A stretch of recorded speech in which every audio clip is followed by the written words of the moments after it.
They tell you to watch others, compete, compare, copy, ignore that noise, focus only on yourself. That is the discipline, that is the fight. Every hour wasted watching someone else is a brick removed from your own foundation. You lose shape, you lose form, you start mimicking instead of building.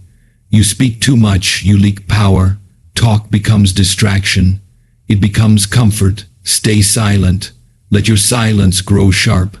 Let it carve your path without permission, without explanation. When you are silent, you are listening, you are observing, you are calculating. People who speak constantly fear stillness, fear their own thoughts. Let them. You work in silence, you train in silence. You fail in silence, not for the world, not for applause. You don't need their eyes, you don't want them. You only need precision. You only need repetition. You only need focus, because the moment you look up, compare, explain, argue, boast, you've already given something away. And nothing given is ever fully returned. Stay in your lane, eyes down, mouth shut, build. To focus solely on self-development is to declare war on every distraction that pulls you away from your own path. It is the decision to become the center of your own world, not out of arrogance, but out of clarity. When you focus only on yourself, you are cutting away the weight of outside noise, the false responsibilities, the inherited guilt, and the impulse to please or perform for an audience that doesn't matter. The world wants your attention. It wants your reactions, your opinions, your validation. But none of that feeds your soul. None of that sharpens your edge. You focus on yourself because you finally understand that no one is coming to fix it. No one is coming to push you forward, and no one really cares whether you make it or not. That truth is brutal. That truth is freedom. To develop yourself, you must observe your own weaknesses with precision. Not with emotion, not with shame, with cold honesty. If you cannot face your flaws, you'll never fix them. Most people are terrified of the mirror, not the glass one. They can pose for that, the real mirror. The one that shows them their procrastination, their cowardice, their lack of discipline. Focusing on yourself is about becoming ruthless with your own excuses. It is no longer saying, "I'll start tomorrow." It's asking, "Why didn't I start yesterday?" That level of self-inquiry is uncomfortable. But comfort is the drug that dulls the blade. Comfort makes you slow. It makes you soft. And in a world that is built to distract you at every turn, softness will cost you everything. This path is not glamorous. When you focus on yourself, you disappear from the places where people waste time. You're no longer in every conversation. You're no longer sharing every thought. You're no longer performing. That disappearance is misread. People call it arrogance. They call it detachment. Let them. Your silence will be misunderstood by those addicted to noise. You're not here to be understood. You're here to evolve, and evolution is a private process. There is a season of life where you must become invisible, so you can build, so you can sharpen, so you can train. Because when the moment comes, you won't need to announce yourself. You'll arrive as a force. Self-development is not just reading a book or watching motivational videos. It's facing your patterns, your addictions, your distractions. It's sitting with your own thoughts for so long that they stop lying to you. Most people are terrified to be alone with their mind, so they fill it with anything. Music, scrolling, conversations, noise. Anything but silence, because in silence, truth rises, and truth is uncomfortable. It tells you that you've been wasting time.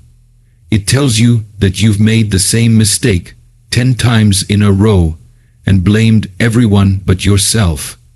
It tells you that if you want change, you'll need to sacrifice something you love. That's the price, and most people don't want to pay it. You develop yourself by creating friction. You wake up earlier than you want to. You lift more than you think you can.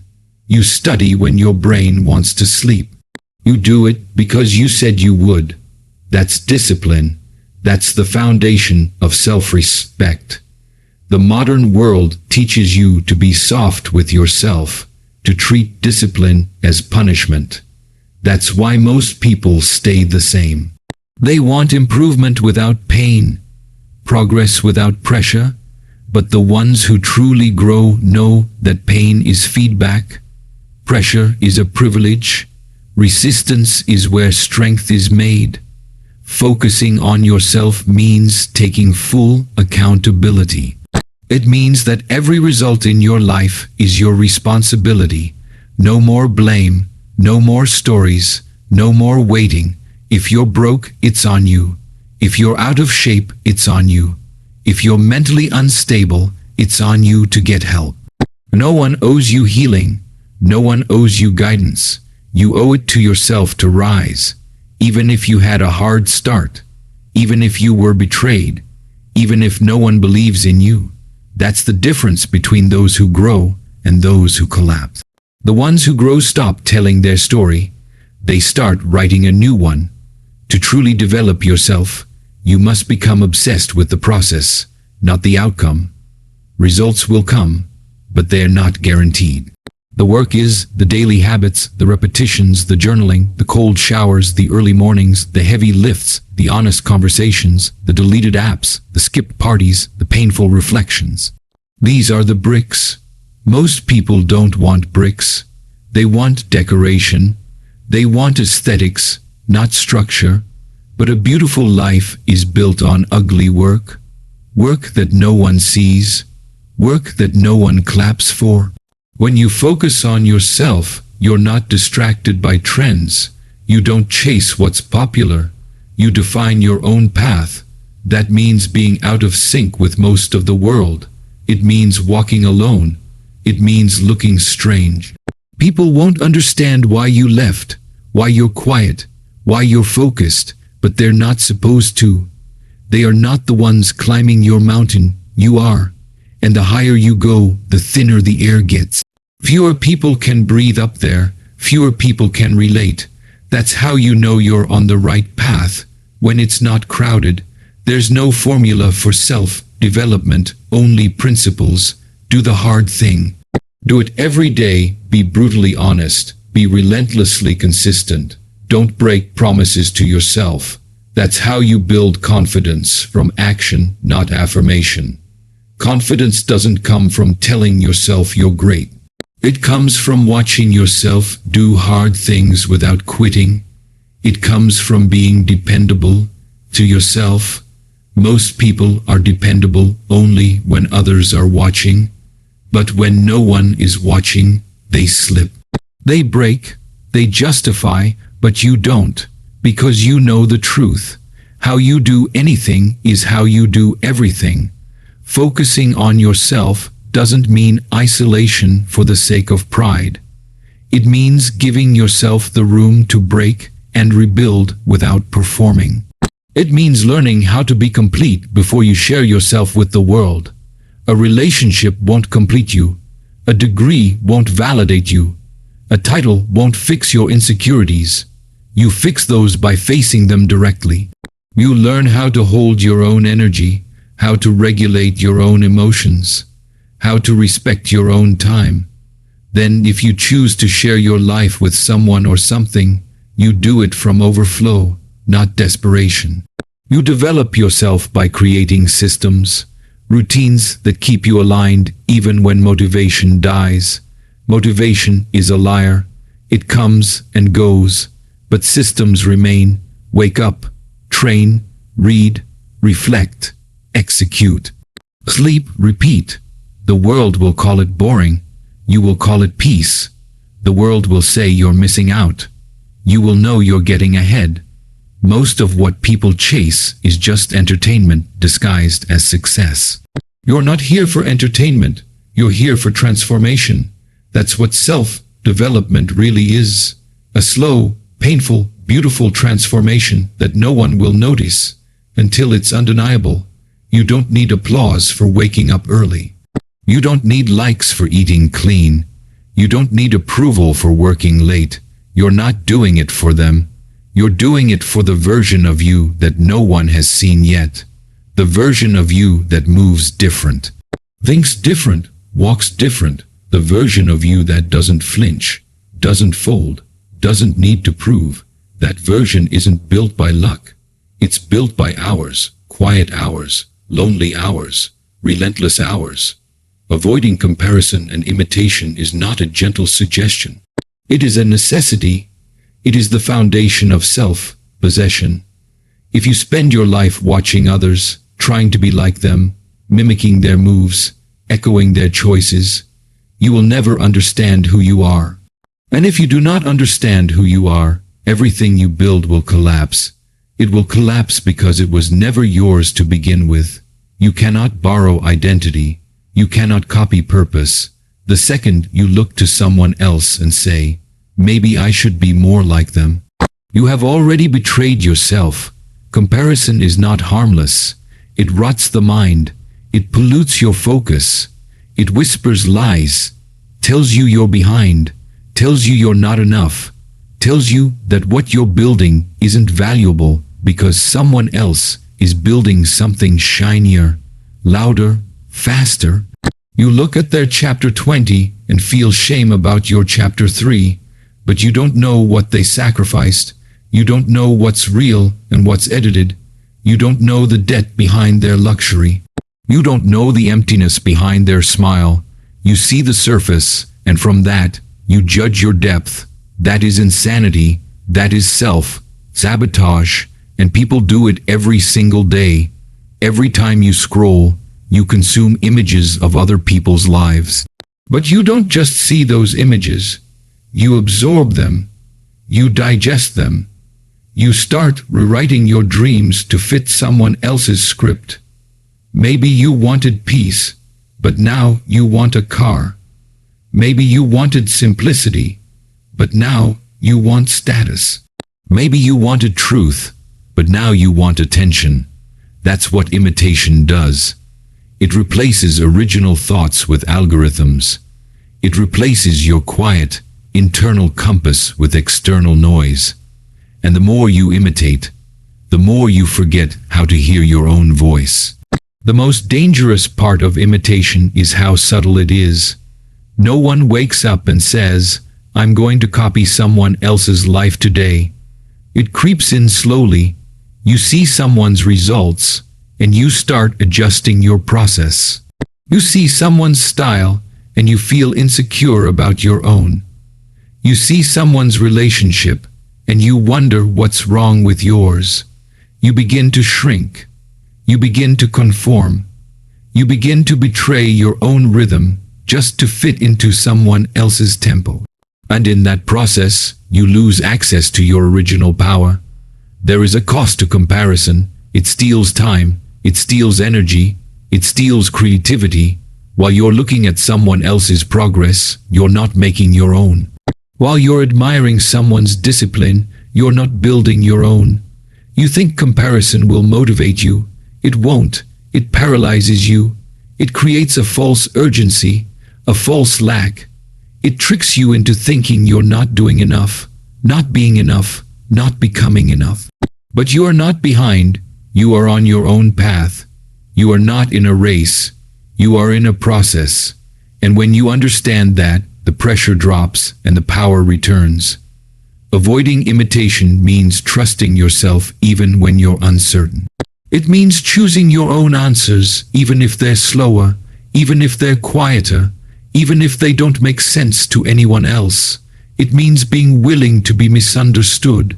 It means walking your own path without a map, because no one else has been where you're going. That's terrifying. That's also freedom. When you stop comparing, you start creating. When you stop imitating, you start innovating. You stop looking outward for direction and start looking inward for alignment. Everyone wants to stand out, but no one wants to stand alone. That's the contradiction. But you cannot stand out if you're busy fitting in. If your words sound like everyone else's, if your moves mirror theirs, if your life is just a copy and paste version of someone more popular, then you've traded originality for safety, and safety is a prison disguised as peace. It will keep you comfortable, but it will never let you grow. To avoid imitation, you must know yourself, and knowing yourself is brutal work. It means stripping away the layers you've built to impress others. It means facing the parts of you that don't look good on camera. It means asking, what do I actually want? Not what looks good, not what gets applause, not what makes other people nod in approval. What you want. Most people don't know. They've lived so long inside the expectations of others that they've forgotten how to desire, forgotten how to decide, forgotten how to be. This is why silence is powerful, because in silence you can hear what's real.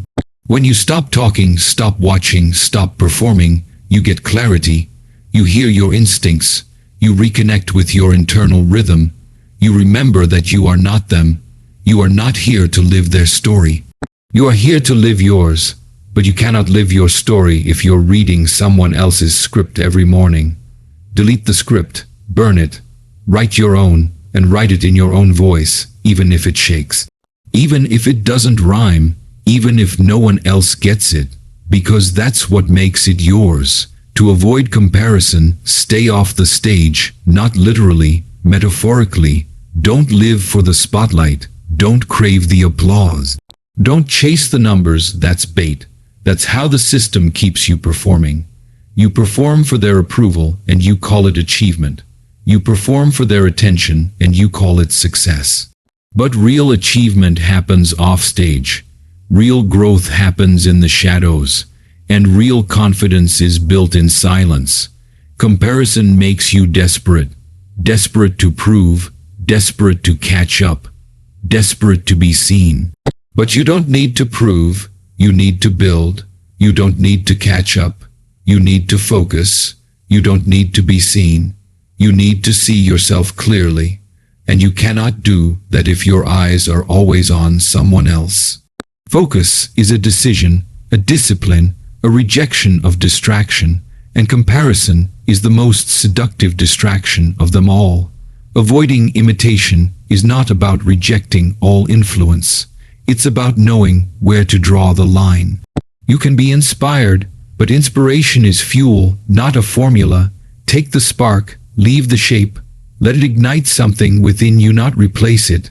There is nothing wrong with learning from others. There is something deeply wrong with erasing yourself in the process. Hold your form. Own your space. Speak in your own language, even if no one else is fluent. Comparison will always try to convince you that someone else's success is a threat to yours. But there is no limit. Their shine does not dim yours. Their pace does not slow yours. Their wind does not take from yours. But if you believe that it does, you will live in a constant state of lack. You will compete where you should be creating. You will resent where you should be reflecting. You will hate what you should be learning from. And that's how people lose themselves, not through failure, but through envy. Comparison also creates impatience. You see someone move fast, and suddenly you think you're late. So you rush, you skip steps, you chase shortcuts, and what you build collapses because the foundation was speed, not substance. Don't rush. The tree that grows slowly has deeper roots. The mountain that forms over time can't be moved. Fast is not better. Loud is not better. Visible is not better. Better is better, and better takes time.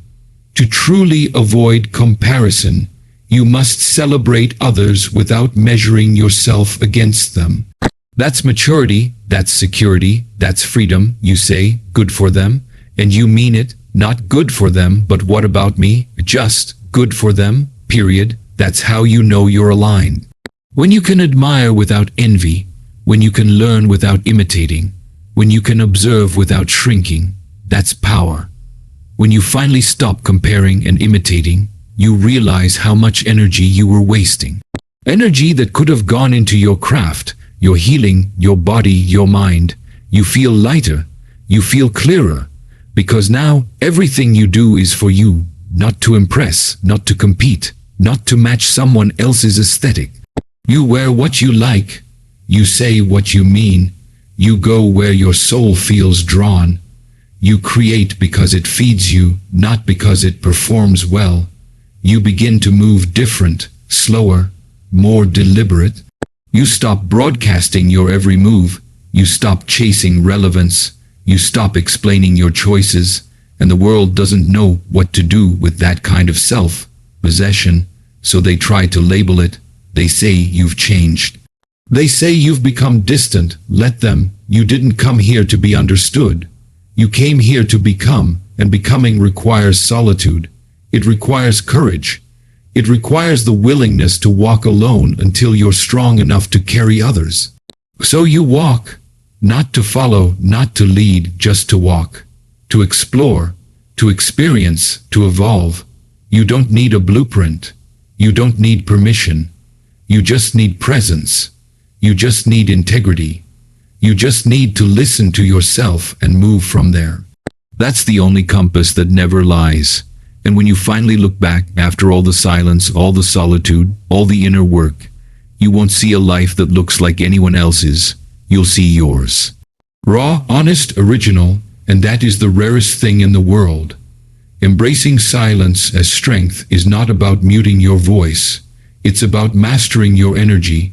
It's about understanding that words are currency and silence is wealth. In a world that is constantly talking, constantly broadcasting, constantly demanding attention, the one who can sit still, quiet, composed, observant, is the one who holds true power. People assume silence is weakness. That silence means you have nothing to say, but silence is not the absence of thought. It is the presence of control. To remain silent when provoked, when questioned, when praised, when insulted, that is discipline. That is composure. That is a signal to the world that you are governed from within, not manipulated by the noise outside. Most people are addicted to noise because they are terrified of what silence reveals. They speak to fill space. They talk to avoid reflection. They argue not to express truth, but to protect ego. But when you embrace silence, you no longer fear your own mind. You are no longer at war with your thoughts. You begin to watch them instead of obey them. You begin to direct them instead of react to them. And that shift from reaction to observation is the beginning of mastery. In silence, you see clearly, not just the world, but yourself. Your motives, your patterns, your emotions. In noise, you are swept away by every passing mood, every trending topic, every comment or opinion. But silence centers you. It is your anchor in the chaos. It doesn't mean you stop caring. It means you stop chasing. You stop chasing validation. You stop chasing arguments. You stop chasing noise. You begin to respond only when necessary. Not to prove, not to defend, but to act with precision. The strongest people are not the loudest. They are the quiet ones, the ones who don't need to announce their plans, the ones who don't explain their boundaries, the ones who do the work and let the results speak for them. Noise is often a mask for insecurity. When people are unsure, they talk more. They project. They inflate. They broadcast every small win as if it were proof of worth. But silence comes from a different place. It comes from confidence, not bravado, from purpose, not performance. Silence is a kind of armor. It protects your peace. It protects your clarity. When you are silent, people cannot predict you. They cannot manipulate you. They cannot distort your image because you are not performing. You are simply moving. In silence, you do not waste time defending yourself. You do not explain your growth. You do not beg for understanding. You act, you live, you execute, and those who understand will understand. Those who don't matter.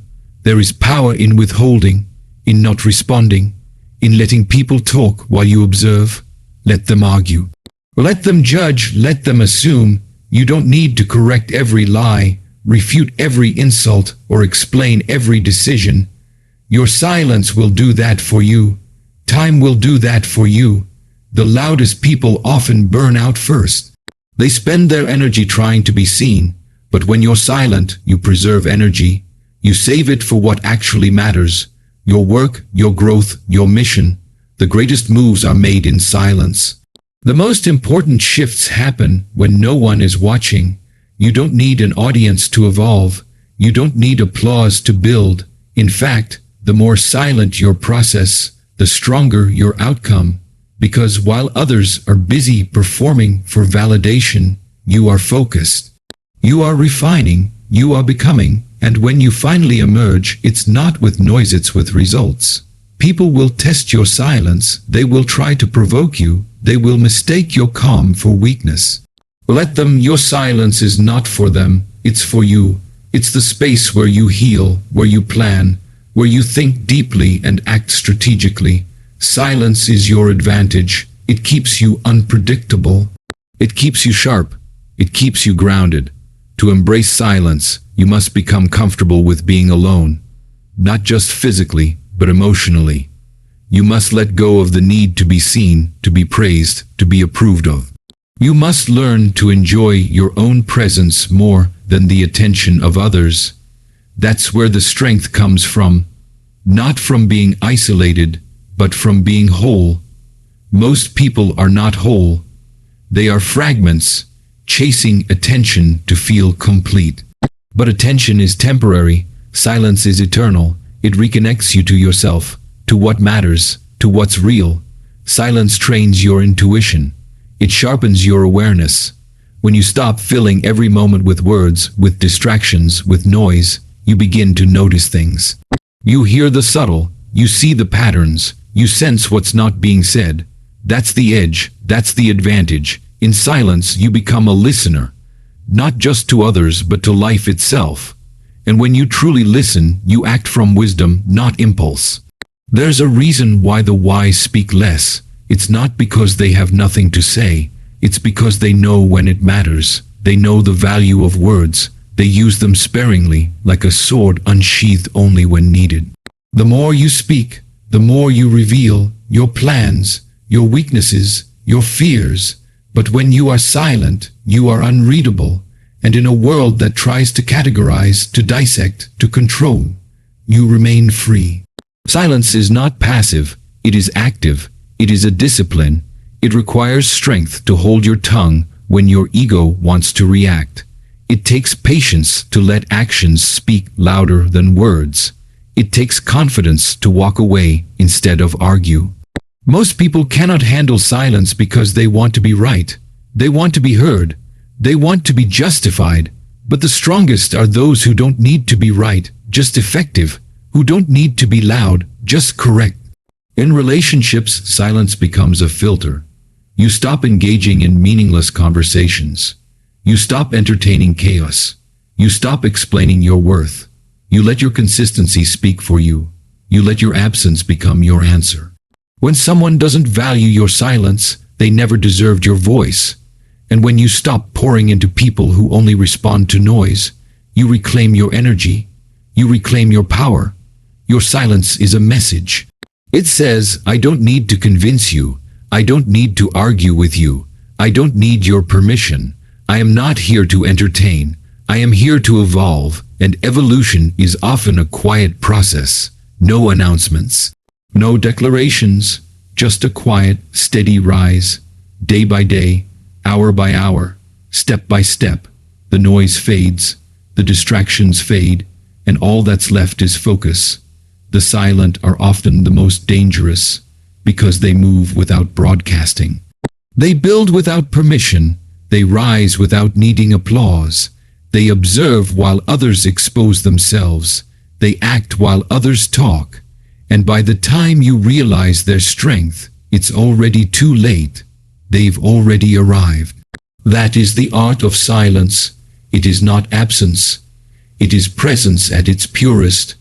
It is the ability to sit with discomfort, to endure misunderstanding, to stand in your truth without announcing it. It is the ability to hold back, not out of fear, but out of power. It is the ability to listen deeply, not to respond, but to understand. And once you master silence, you will begin to see how loud the world really is, how desperate, how anxious, how performative, and in that realization, you will no longer want to be a part of the performance. You will no longer chase the stage. You will no longer crave the spotlight. You will be content in your corner, building, healing, strengthening, moving in silence, not because you're hiding, but because you're focused. And in that space, free from noise, free from reaction, free from the addiction to being heard, you will find a different kind of strength, a quiet strength, a steady strength, the kind that doesn't need to shout to be felt, the kind that doesn't crumble when ignored, the kind that stands alone, unmoved, unbothered, unstoppable. When you begin to take control of your energy, everything shifts. Energy is not just about movement or motivation. It's about direction, attention, discipline. It is your life force, your power, and the way you use it determines what grows in your life and what dies off. People often give their energy away without knowing. They react to every provocation. They explain themselves to everyone who doubts them. They try to convince, prove, justify, defend. But all of that is leakage. That is energy wasted on things that do not build you, do not serve you, and do not strengthen your purpose. Conserving your energy is an act of self-respect. It is a recognition that your time and presence are sacred. Every thought, every response, every interaction is an investment. And like all investments, you must be strategic. You do not owe everyone a reaction. You do not owe anyone access to your peace. If someone wants to argue, let them argue alone. If someone misunderstands you, let them stay confused. If someone disrespects your boundary, enforce it with silence, not with rage. Your energy must be managed like currency, because it is. People who are in control of their energy are not impulsive. They are not constantly chasing highs or reacting to lows. They move steadily with purpose. They do not show up everywhere. They do not say yes to everything. They know what deserves a response and what deserves to be ignored. That's not arrogance, that's alignment, that's clarity. You cannot become powerful if you are constantly depleted. You cannot become wise if you are always distracted. You cannot build anything lasting if you are emotionally exhausted every week by things that don't matter in the long run. To protect your energy, you must become emotionally detached from drama. Drama feeds off reaction. It needs your outrage, your fear, your insecurity to survive. When you withhold that, the fire burns out. But this requires emotional maturity. It requires the ability to pause before you react. It requires the strength to walk away from chaos, even when your ego wants to engage. Because the ego wants noise. It wants to fight. It wants to prove. But your higher self wants peace. Your higher self is not interested in being right. It is interested in being whole. Many people confuse silence with suppression. They think that if you're not reacting loudly, you're being weak or fake. But the truth is, some of the strongest moments in your life will be the ones where you stay calm, where you choose not to engage, where you protect your peace instead of proving your point. That's not suppression. That's mastery. That's emotional intelligence. It's knowing the difference between what demands your attention and what just wants to distract you. Energy management also means setting clear internal boundaries. Not every thought deserves to be followed. Not every emotion needs to become a story. You may feel anger, but you don't have to act on it. You may feel fear, but you don't have to be led by it. You may feel lonely, but you don't have to seek validation. This is what it means to master your inner world. To feel without obeying, to observe without reacting, to choose your response instead of being ruled by impulses. This inner control creates outer impact. Because when your energy is no longer scattered, it becomes focused. And focused energy is what changes things. Focused energy builds businesses, creates art, heals wounds, strengthens the body, evolves the mind. But you cannot focus if you're always distracted. You cannot build if you're always leaking. This is why solitude is essential. In solitude, you recalibrate, you realign, you remember what matters and what doesn't. You return to your own voice instead of the noise of the world. Taking control of your energy also requires you to stop seeking external permission. You do not need someone to validate your goals. You do not need someone to believe in your vision before you move. Waiting for approval is one of the most silent killers of potential. You waste energy trying to convince others instead of using that same energy to build. If they don't see your worth, fine. If they don't get your path, fine. If they underestimate you, fine. That's not your burden. Your only job is to keep moving, to keep building, to keep becoming. The less you explain, the more powerful you become. Because every explanation is a drain. You're giving your power away by trying to control how others see you, but you are not responsible for their perceptions. You are responsible for your actions, your alignment, your direction. When you stop explaining, you start trusting. Trusting that your silence is enough, that your work is enough, that your presence is enough. This is not arrogance. It is a return to self. Discipline is the language of energy. Without discipline, your energy is chaotic. You stay up late, scroll endlessly, eat carelessly, speak impulsively, and then you wonder why you feel drained, confused, anxious. But discipline brings structure. It allows your energy to flow instead of leak. Discipline in sleep, in speech, in thought, in action. This is not about control for the sake of control.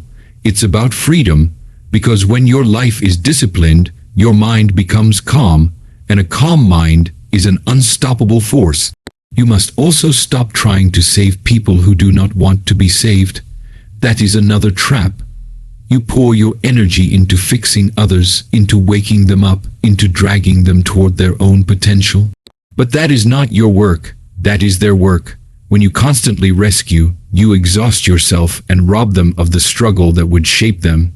You must let people choose their own path, even if it's painful to watch. You must stop carrying everyone.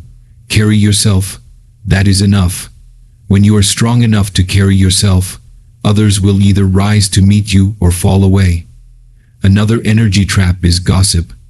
Talking about others drains your soul. It ties your energy to people who are not even in your path. Let them go. Wish them peace and move on. You do not have to speak on everything you see. You do not have to have an opinion on every issue. You do not have to be involved in every conversation. Detach, observe, conserve. Your energy is not free. It is valuable. Stop giving it away for nothing. Most people are tired not because they're doing too much, but because they're doing too little of what nourishes their spirit. They are tired because they are out of alignment. They are tired because they are saying yes to things that drain them and no to things that would heal them. Your energy tells the truth even when your words lie. When you feel off, check your direction, check your focus, check your boundaries. Your energy will always reveal what needs to change. You must also stop internalizing other people's emotions. Just because someone is angry does not mean you need to mirror that anger.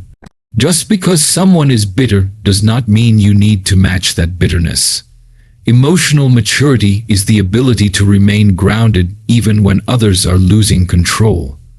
You do not become cold. You become clear. You learn how to hold space without absorbing toxicity. You learn how to care without carrying. That's the balance. One of the most powerful energy shifts is when you go from needing to be liked to needing to be respected. Liked is temporary. Liked is shallow. Liked is about pleasing. but respected, that comes from alignment, from authenticity, from boundaries. Not everyone will like you. That's okay. If your energy is clean, if your actions are intentional, if your words are true, you are doing your part. Let them feel however they need to feel. You are not responsible for how people receive your truth. You are only responsible for delivering it with integrity. Energy control is also about knowing when to rest. Rest is not laziness. Rest is strategy. Rest is repair. You cannot run forever. You cannot grind endlessly. You must pause. You must recover. You must retreat, not to quit, but to strengthen. The strongest people are not the ones who never stop. They are the ones who know when to stop, when to breathe, when to heal. That is part of mastery. And finally, controlling your energy means aligning your actions with your values. When your actions contradict your values, you feel anxious, confused, disconnected. But when your actions match your values, your energy is clean, your confidence grows, your clarity sharpens, you feel congruent. You feel powerful, not because everything is perfect, but because everything is aligned. And in that alignment, you find peace, not because the world is quiet, but because you are.